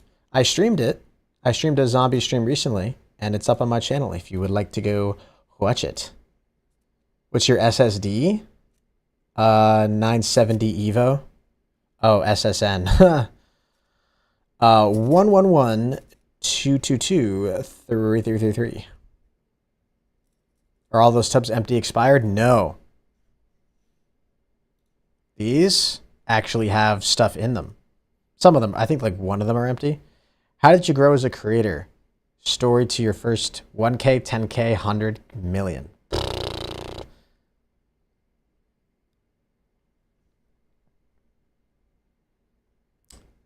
Well, I don't really know. It's been so long to remember the details of that. No, sorry, Jessica. I'm not going to be playing any duos tonight. If I do, it would just be with randoms, I think. So my first 1K, I would have just been doing regular Call of Duty multiplayer content. No zombies yet, but I would have been doing a real mix of stuff. It would have been a real hodgepodge of, like, I think I did a Titanfall video. I did some Battlefield videos. I did Modern Warfare 3 videos, Black Ops 2 videos. I probably would have done some BO2 zombies. Just would have really been real mix of just anything, just throwing stuff at the wall, you know? And then to 10K, I'm a little bit more established by that point, so I'm doing a lot of multiplayer. I've started to develop like series on my channel, right? So I remember doing like in Black Ops 2, I tried to do like a swarm and a care package, road to swarm and a care package, where the goal was to play a game where I get a care package and hopefully I get a swarm out of it, which is one of the best kill streaks you could get in that game. So it was rare. Never ended up finishing that series. That was like the 10K. Then like 100K, we're starting to get serious. I'm doing custom zombies content. Black Ops 3 custom zombies content. That's what's really growing me from like 50K to like 200K, I'd say, was zombies. I did a lot of that, was very successful in zombies. And then Fortnite came out. I still remember the call I was in. I think it was a Skype call, dude. I don't even think it was a Discord call. I forget who else was in it, but I remember Dismo was in the call. And I distinctly remember this moment. Hey, have you guys heard of this new game called Fortnite? And I said I hadn't. What is it? And he described it to me. And like I was very opposed to it. I don't like trying new games. New games are scary. Why wouldn't I just play the same old games over and over and over again? But I remember trying it, and it was fun. And it did well on my channel. That's what really captivated my attention. It started to do well content-wise. So then I remember I was in college, and I would do like 50-50 streams. Like the first half of the stream would be zombies, second half would be Fortnite. I switched back and forth between that. And eventually the Fortnite content started to do so much better that I was just like, F it, I'm going all in on this. And I just did only Fortnite. And you guys know the rest. Here we are. So it was really, Fortnite was really what catapulted me to this level that I'm at now. But I still have a very dedicated audience of Call of Duty Zombies fans, for sure. When do you do your stream, like daily or once a week? I try to do daily. Recently, the past couple months, I've been very inconsistent because I've been having so much going on, but I have good news for you guys. I'll start it off with a bit of bad news. I will not be streaming on the 3rd or the 4th of September. I will not be streaming on either one of those days. Maybe a stream on the 3rd because I'll bring my laptop with me to Seattle. I'm going to Seattle. It's for content creation. It's for work, guys. It's for work. Okay? And so I'm going to actually speak on a panel. I'm being flown out by Meta. That'll be very nice. And I get to talk about content creation, answer questions, and talk about my experience on the Facebook platform. So that'll be fun. And I feel very honored. It's really cool that Facebook's inviting me out, and it'll be a fun experience. So I have to do that on the 4th. I think it's on the 3rd. It's on the evening of the 3rd. We get there early on the 3rd, and then we fly back on the 4th. And those are long flights because it's in Seattle, and I'll be flying from the East Coast, so it's like a 6-hour flight. But then after that, I don't have anything going on until Thanksgiving, when I'm going on a trip with Sammy and her family. So that's all of September, all of October, and pretty much all of November that I will be here to stream with nothing going on. And I should have no excuses. I'll be, obviously I'll have some, like a miss a day or two here and there, right? When I'm going to visit Sammy or whatever. But I'll be much more consistent with my schedule during that time. Are you excited? Yes, I'm excited and nervous. It's nerve-wracking. I'm getting invited by Meta to speak about content creation. So a little bit of imposter syndrome, a little bit of nervousness. I'm excited to meet some official Facebook gaming people. Like, even if I don't really get a chance to formally meet them, but just a handshake and a hello, my name's Henry kind of thing. Put a name to a face, that'll be cool. So Facebook is paying a YouTuber to fly out. Yes, but I'm also a partnered Facebook creator. I'm a Facebook gaming partner, so I do upload content almost every day over on Facebook. And the content, or actually the Fall Guys content, has been doing really well recently, which has been pretty cool. So that's been really nice to see. And so, yeah, I've tried to be as consistent as I can with content on Facebook. Did they know about your YouTube? Yeah, that's how I got the deal. I was like, look at these views over here. What about over here? So, yeah. Yeah.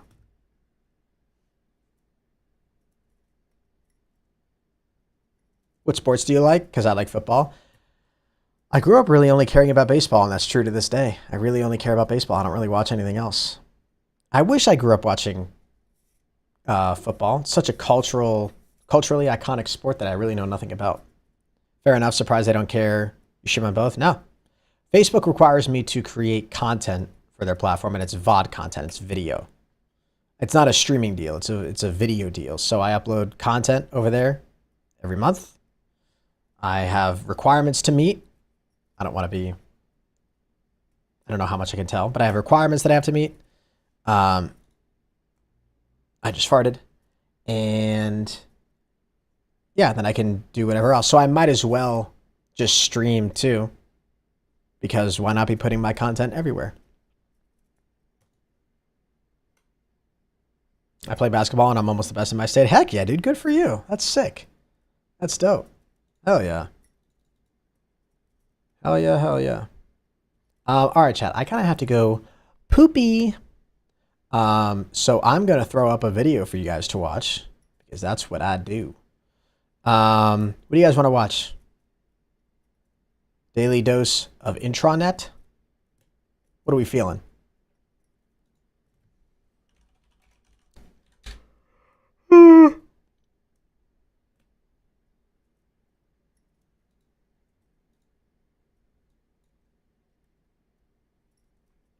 Let's watch Let's watch the bathroom spy cam I installed last week. Kelton, what the heck, dude?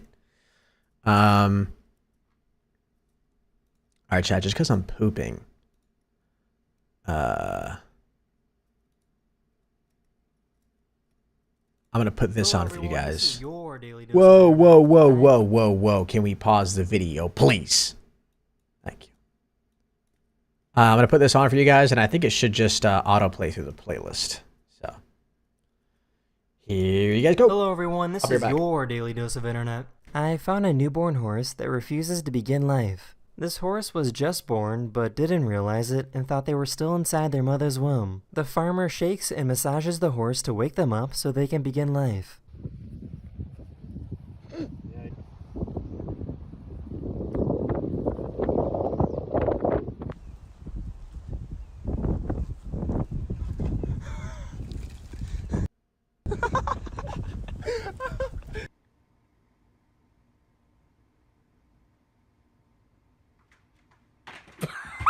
These Americans visited China, and the people there couldn't stop staring at them and taking pictures.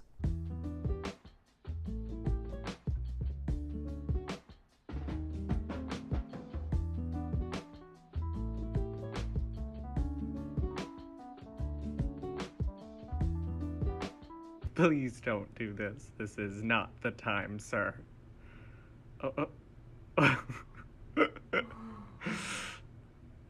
Boo. No, nothing? You're scaring me! Back in 1988, the US government crashed a fighter jet into a block of reinforced concrete to see how strong it is. Nuclear power plants are made of reinforced concrete, and they wanted to see if these power plants would be safe from an attack like this.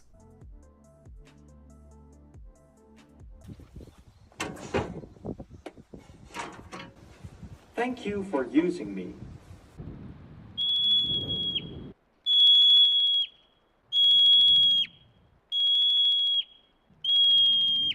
Billions of people around the world don't have access to an eye doctor. So this charity started making the most affordable glasses in the world for only $3 a pair. This kit can be sent anywhere in the world to help people figure out exactly what prescription they need for their eyes.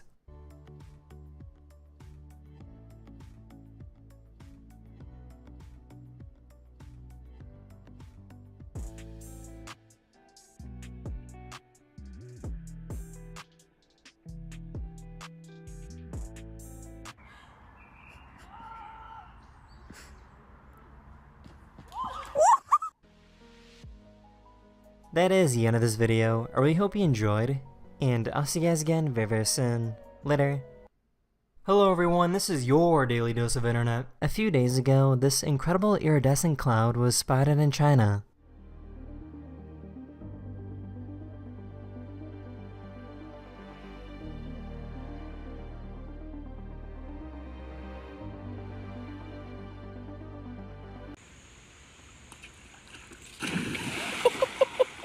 This guy wanted to see what would happen if he screamed while his dogs were playing.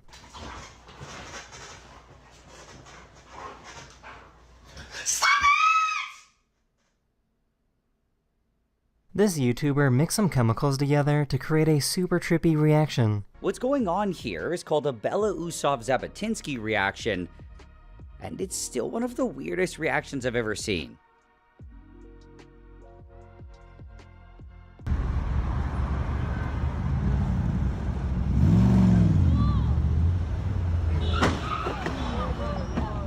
Oh no.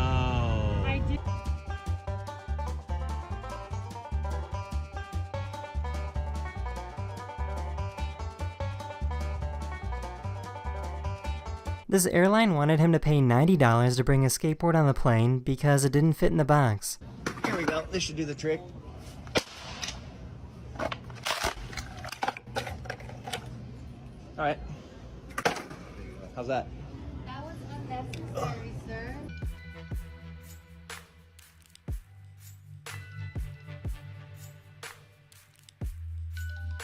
This person left a punching bag in the middle of the woods to see if any animals would engage with it.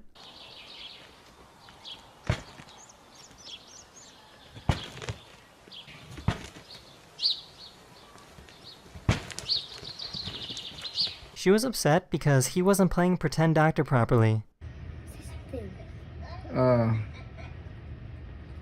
Hi. Have you been to a doctor before? Yeah, I've been to the doctor before. No, in real life. Yeah, I've been there before. Then act like it. Please don't do this. One of my subscribers spent 2.5 hours drinking water, but only used chopsticks. That is the end of this video. I really hope you enjoyed, and I'll see you guys again very, very soon. Later. Hello everyone, this is your Daily Dose of Internet.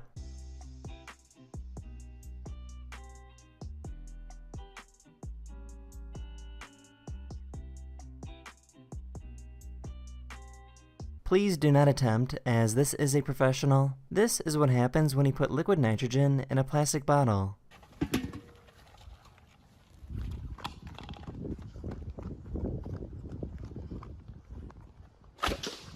What?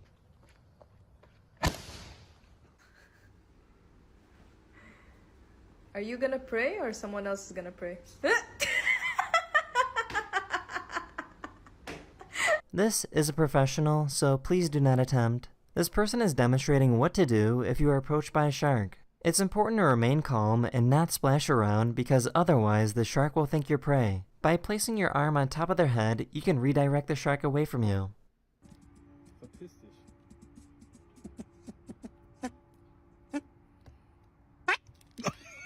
I found a charity that takes hair people have donated to create these giant mats. These mats of hair are then used to clean up oil spills because hair does a great job at absorbing oil.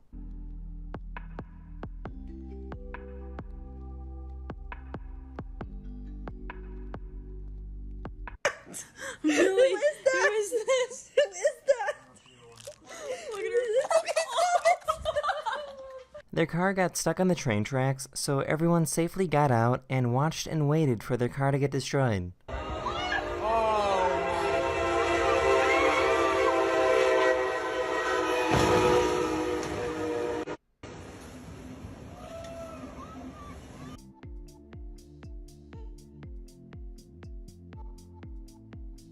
This boy has a crush on this girl and was embarrassed that she saw him like this. Tap him. Tap him.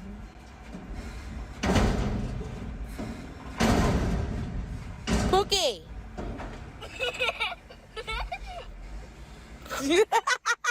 This little owl heard thunder for the first time and got scared.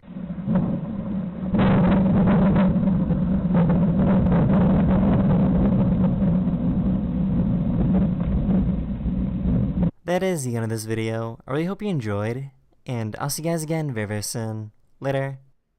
Hello everyone, this is your daily dose of internet. There's an airport in Greece that allows some incredibly low landings.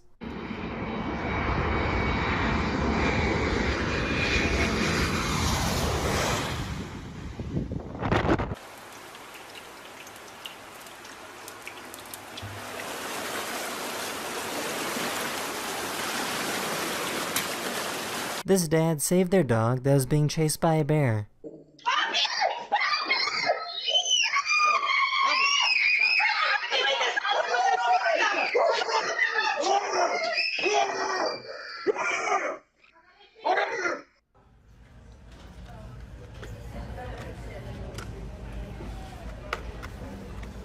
These guys tried pranking people with a remote-controlled traffic cone. That definitely has a backup camera. Right. Yeah. Look at her face. I could have sworn I moved this. And then we just put it right back.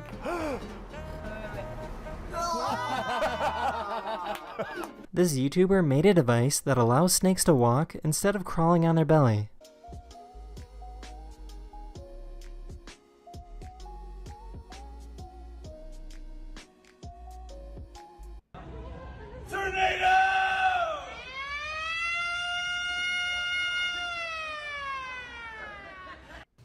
Good morning. Good morning. Did you sleep good? This guy tried to get out of a ticket by changing the color of his license plate. In Oregon, you can't have any covers on your license plates, whether they're clear, they're blue, red, whatever. Okay? Okay. So that's a violation of the law as well. Okay, well, it's not there. It's got a cover on it, man. I can see the white.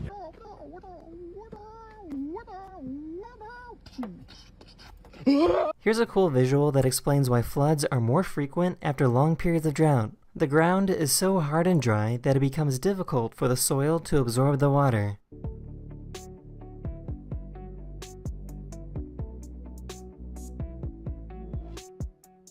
A little stoat discovered a trampoline that someone had outside their home. That is the end of this video. I really hope you enjoyed, and I'll see you guys again very, very soon. Later. Hello everyone, this is your daily dose of internet. Oh wait, it's not done yet. There we go.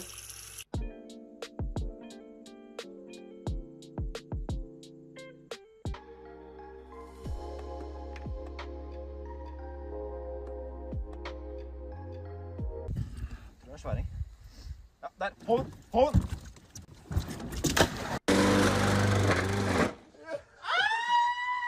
These are called honeypot ants because they like to store honey or sugar water in their butt.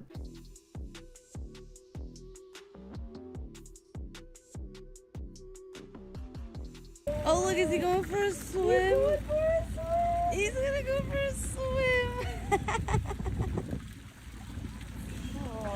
That is so freaking funny. Oh my god. This security camera thought that this dog laying on the porch was a package that just got delivered.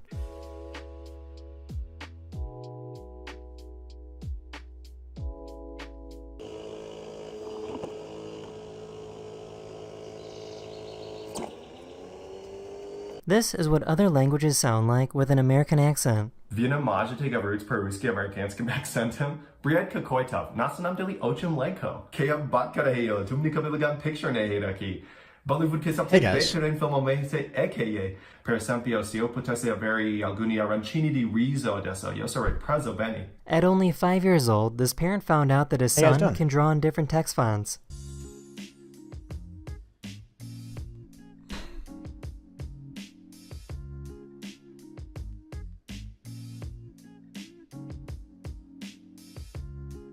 This person in Mexico has a service dog that pushes their wheelchair. Ay, qué bonito. Hey guys, sorry about that. I had a bit of an unfortunate bathroom visit, if you're catching my drift. You know, that stuff happens. I just found out that cactuses can grow We'll finish this fruit, video. and they look like little peppers. What? They look That's like the end candy of this corn. video. Thank you so much for watching, and I'll see you guys again very, very soon. Later. Hello, everyone. Yeah, This is just your very, daily dose of very unexpected. You know what I mean? I could have sworn it was gonna be a fart chat. I didn't poop myself. I just want to make that really clear. But I just thought, you know, wasn't expecting. You got what I'm saying. Wait, what the? You guys see Ludwig got swatted? What the hell, man? Bro, shut up. Nah, I'm just being honest, dude. Just being honest. No, I feel like I gotta be honest with you. You guys get what I'm saying? Catching my drift? Kelton gets what I'm saying. Do you have Nike Air Jordans? I do not.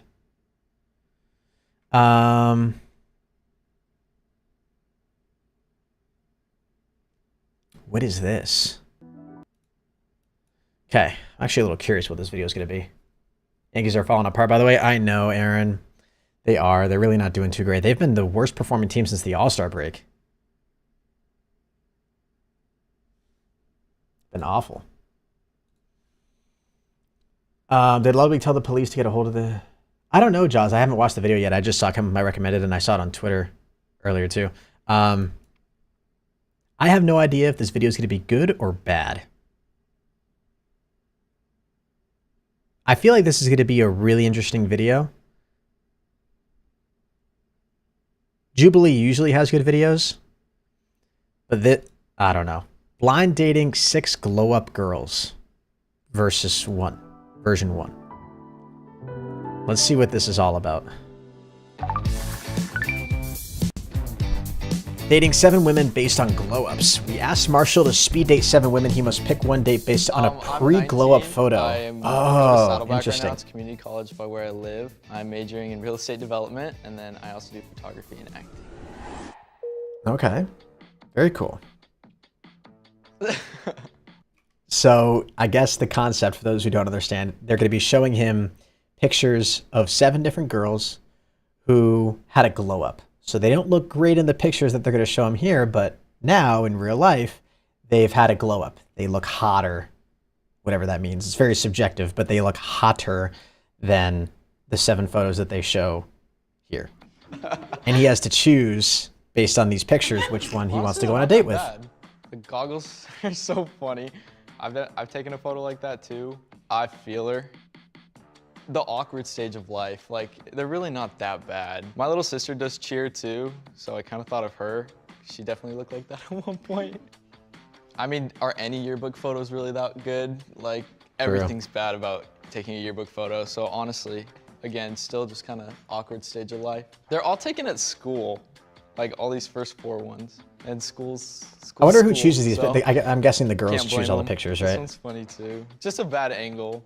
And the blurred out face in the back's funny too.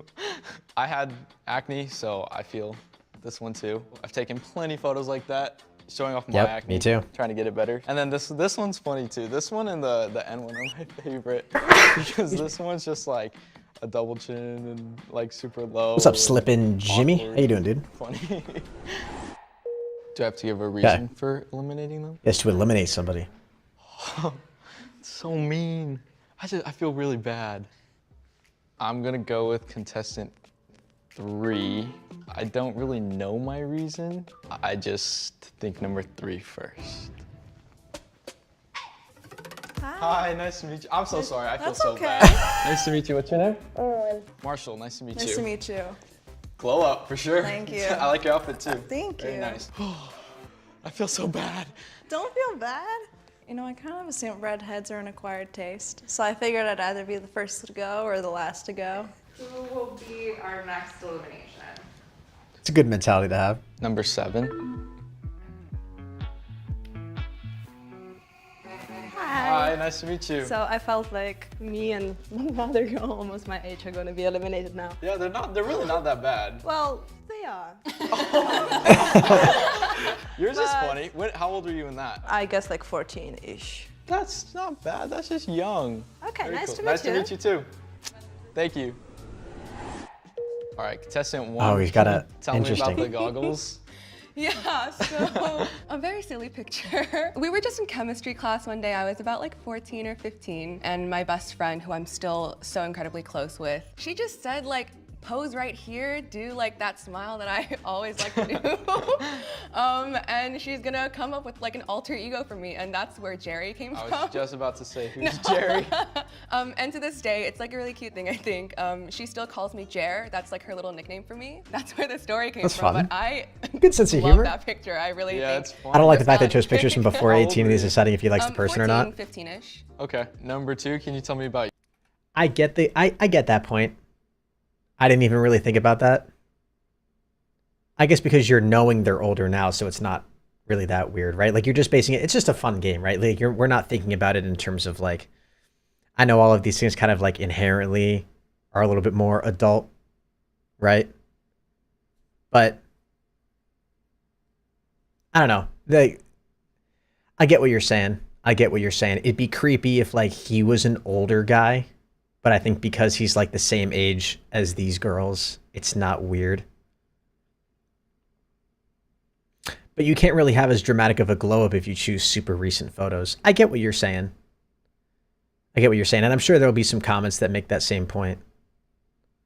But I think the fact that he's the same age as the girls, and like the girls obviously have to be okay with it too if they're volunteering to be a part of this. They select the photos of themselves, right? I'm sure it's them choosing. It's not like Jubilee staff. They probably ask like, hey, we're going to do this video. If anybody wants to be a part of it, let us know and find a embarrassing photo of yourself. Like it's all very, what's the word? It's all very consensual, you know, and it's just a fun game. I get what you're saying, but I think it helps that everybody is kind of like the same age, you know? Yeah. But I get what you're saying. And the girls are also trying to purposely choose pictures of themselves where they think they don't look good. You know?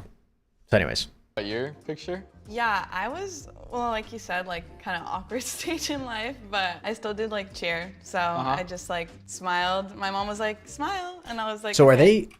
So they must just be right on the other side of that tarp. So they must have been hearing everything that he was saying beforehand too. I wonder if they were out there during like part 1. That's what I look like, but it's okay. Yeah, to be fair, moms never take good photos, Yeah. so it's not on you. Number 4, can you tell me about your photo? Yeah, I was like 15 or 16 in that, and that was my best friend's high school graduation.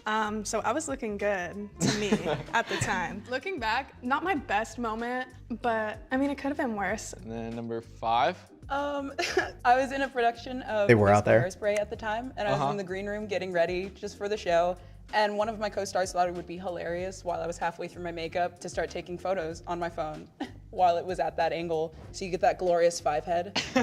And number 6? Okay, That's funny. so I was around 15, 16 at that point. Yeah, my acne at that point was just like really bad. And that was like the biggest insecurity I had at the moment. So I was like, you know what, let me take a picture, you know, what if I do glow up? Like, at that point I didn't know if I was gonna or not. I did the same thing. She just referred to something you said about our photo. Oh, did he? I didn't even catch that. Go with number Oh no, this is so mean. Hi, I'm Ellie. Marshall, Nice to meet you. How are you? Good. Glow up for sure again. Yeah. Yeah. Thank you. Nice to meet you. You as well. Number 2 is pretty attractive. Yeah. Number 5. Regretting his decision. Hi. My name's Sahai. Marshall, nice to meet Nice to you. meet you. Like your outfit. Thank you. Looks awesome. Thank you. How'd you like my photo? I think it's the funniest one up there. Like Yeah. first, second, I think. Yeah, I don't know how you guys got that one, but good job. Like, he looks like Elvis. It's like, I don't know if it's because like the trailer for the new Elvis movie is in my head, but he like looks like slick back, like Grease Monkey kind of, but in a good way. This will be for all of you guys. How old are you? Oh, interesting. Are you in school? Where do you go to school? And then what do you do for work? So I'm 21. I'm currently a senior at UCLA. I wonder how old this guy is. And I'm about to graduate in 2 months. I'm trying to go Catch into that, Henry? something along the lines of marketing. Okay. I just got rejected from UCLA yesterday. Yeah, Cal and I picked up on that too. I don't know how you guys did that one, but good job. So they also must have consented to, he's 20. Okay. They must have been like, yeah, you can go through my social media and try to find embarrassing pictures of me. So they must have just given him like their Facebook or something. I'm so sorry No, on no, it's behalf not your of them. fault. Or you know what? Or maybe they gave him like a selection of photos. Like, hey, give us like 5 or 10 embarrassing photos of yourself from when you were younger. That's my guess. I don't know. That's a guess. Oh, okay. Yeah, he comes off like college? I don't know. I can't really tell. He seems like nice and mature, but he looks young. You know what I mean? But he acts very mature. Yeah, Lisa, the only reason I'm saying that is because we were having a conversation earlier about, like, it's kind of creepy that he's trying to decide who he'd want to go on a date with based on a younger photo of them. But, like, you know, it's just a fun, stupid game for content. And he's also, like, not looking at them like they're that age. He's, like, trying to think about, like, oh, how would this person look when they're older? You know what I mean? Oh, he said at the beginning he was 19? Oh, okay, I missed that part. Hi, I'm 20. There's still a lot of this I'm not video in left. School. I was gonna go to school after I graduated, but I was just not in it for the online thing. So I moved out here, lived out here in my car for about 5 or 6 months, and now I do social media work. Very cool. Where are you from? I'm from Albuquerque, New No Mexico. way. Yeah. Very cool. Hi, okay, so hi, I'm also 20. I'm currently double majoring in real estate and nursing, both at 2 different schools. I'm doing real estate at my local community college. And yeah, so hopefully I can get my license this year and hopefully graduate nursing. This freaks me out. Speaking to a picture. Okay. Yeah, it's a little What weird, about isn't it? Okay. I'm 19. I'm transferring right now. I just got rejected from UCLA, like I said. I'm still waiting back on a bunch of other places, but what are your guys' hobbies? Music is one of my greatest hobbies. I love to sing, and I'm part of like some performance groups at UCLA. They have my entire heart. What's your favorite song? To sing or to listen to? Both. To sing, probably. Throw some like Feeling Good by Nina Simone in there. To listen to, probably Put Your Records On. That's always like a classic that I can never get It's a good one. Yeah. You wanna like give us a little singing? Yeah. Sure. I'll do the song that I Yo, Tropic, said. that's so nice of you to say, man. Thank you so much. Hey, Hannah's been subbed on YouTube for a few years and follow her on here for a good bit. Just want to say thank you for all the great content to get me out of my comfort zone on games. Yo, Tropic, that's so nice of you to say, man. Thank you so much. That really means a lot. Yeah, so these are younger pictures of them. You know how I feel. I'm not laughing at you. No, I swear. No, you're I'm not laughing good. at you. I didn't expect that. Mine is also music. I've been writing songs for 11 years now and singing pretty much my whole life. And yeah, just like hanging out. It seemed like more of too. a like a That's nervous cool laughter hobby of impressed. mine. I guess my main hobby right now would not to sound like a gym rat, but I spend a lot of time in the gym, like try to go every single day. I also crochet. I feel like that's such an old lady thing to do. That's cool. No, that's cool. What's your music taste like? It's not very good. I like a lot of country music and just kind of whatever on the radio, but country's like my #1. I was born in El Paso, Texas, so I grew up around it a lot. Not a lot of people like it though, so. Yeah, understandable. I'm just kidding. I'm just kidding. I love country music. I grew up in like the same area. Oh, we got to eliminate somebody now? Oh, Fortunately, shoot. I'm gonna eliminate Oh, no. Jerry. Aw. Hi. This is so hard when it's down to these three. Where did Jerry come from? Out of my friend's mind, you know? Yeah, nothing like sparked it? She's a genius. Jerry has stuck with me, and she is truly like my alter ego, and I like to keep the silly fun side still. Life goes like by fast, you know what I mean? Yeah. So I feel like it's so much the worse child now that within we're me. down to like, you know what I mean? Like beforehand, he was eliminating people just based off of like their picture and he didn't really hear anything about them. But now we've had like in-depth conversations with each one about like, what are your hobbies? What do you enjoy doing? Blah, blah, blah. And now he's eliminating them. You know what I mean? So it's just like, it hurts more. It's not just like your picture. It's like how, it's like who you are. You know what I mean? Good photo. Love it. Thank you. Yeah. I do appreciate it. Of course. Honestly, the cracked singing was so much more embarrassing than the actual photo in my mind. You were so good. Thank you. Next elimination. Number This is tough, 6. man. I feel bad. Hi. Nice to meet you. Nice to meet you. I'm Janaya. Marshall. So real estate, that's cool. Yeah, that's what. Yeah. It was so hard. I was like, real estate, you know? It's the same thing. But that's cool that you're How like. far are you out from your license? 2 months away. Okay. So in 2 months, I'm gonna There you go. take my test. Hopefully I pass the first time. Very Did cool. you pass the first I time? did. But yeah, it was really nice Yeah, meeting you you. too. He's what I expected him to look like. Right after he said he's into real estate, I was like, I had like an image of what he would. Definitely somebody I would have like had a little crush on back in the day. Oh, jeez. Are you excited? Yes. Okay, do you feel like you made the right choice? I think so. Can I have a number 4? Oh boy. Come out now. took a massive L well, for that one. Nice to meet you. Nice to meet you. I'm Haley. Marshall. Good to meet you. I thought you had a cool story. Thank you. I Yeah. appreciate that. Yeah. So what do you do for social media? I currently live in a content house and I do assistant Snow, work. what the hell, yeah, dude? that's like pretty much it for now. I'm trying to get into management. Yeah. Awesome. Cool. Very cool. Cool. Are we satisfied? Are we like, let's get a side by side? Oh, Yeah, she this had is a so good ball, for awkward. sure. I got bullied so much in middle and high school, like specifically based on how I looked. And just one morning, I don't know, just started getting progressively cuter, I guess. Progressively not that bad. Right now? Oh no. Aww. Oh. Like a little theater kid. Oh, bro, so bad. All right, yeah, so I was on a family trip. My photography page started getting a lot of followers, so then I thought I was like an influencer. I thought I looked good, and then I realized I most definitely do not look good. Is this a thirst trap? At the time, I think I thought it was, but... What does like a glow up mean to you? I mean, obviously That's too there's funny. the assumed like physical glow up, but I also think it has to do with a lot of like confidence and coming into your own and just like finally figuring out how to like work with what you have as a person. That's so true. You know, it's totally like, I feel like everybody has a glow up. You know, like some people it hits harder than others, but everybody has a glow up because that stage of life is so awkward, right? Like you're going through, your body's changing, you're figuring out who you are, you're coming into your own in terms of like figuring out your personality and what kind of things you're into. Like you start to become very opinionated at that age. And so it's just, there's a lot of weird stuff going on. You know what I mean? Yeah, so a glow up is way more than just looks for sure. How to do that, that's the true glow up.